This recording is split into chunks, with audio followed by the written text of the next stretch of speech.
Десятки участников от Урала до Черного моря борются за лидерство. Среди них даже дети на специальных гоночных машинах класса багги. Второй день гонок по автокроссу. Финальный этап чемпионата.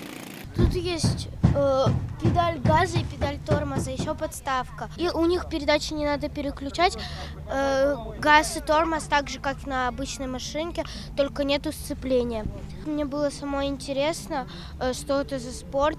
Мне он просто нравится, я не могу думать ни о чем другом.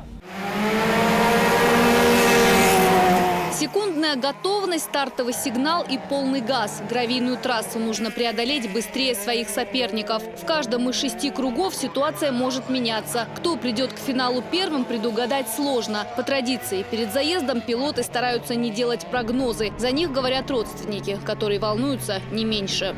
Да, болею, переживаю. 3-4 дня только тренируется уже. И вот уже нормально, хорошие результаты показывают. Как думаешь, он победит сегодня? Да, мула. Чемпионат по автокроссу такого масштаба в республике проходит впервые. В качестве пилотов и чеченские дети. Перед тем, как принять участие в заезде, они проходят специальное обучение по истории автоспорта, устройству гоночных машин и вождению. Что радует, приехали достаточно представительные, сильные участники из иных городов. На это соревнование мы отбирали детей из числа тех, которые занимаются уже картингом в республике. И я думаю, что наш выбор будет удачный.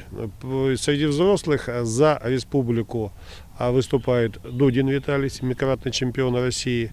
Он работник автодрома, но уже можно сказать, что он житель тоже республики. По итогам 2 полуфиналов в категории D3 мини и D2N первое место среди взрослых занял Александр Скляров из Ставрополя. Среди детей лидером оказался Арсений Канонов. Серебро у чеченского гонщика Виталия Дудина. Организаторы обещают, чемпионат – это только первый шаг к развитию автоспорта в регионе.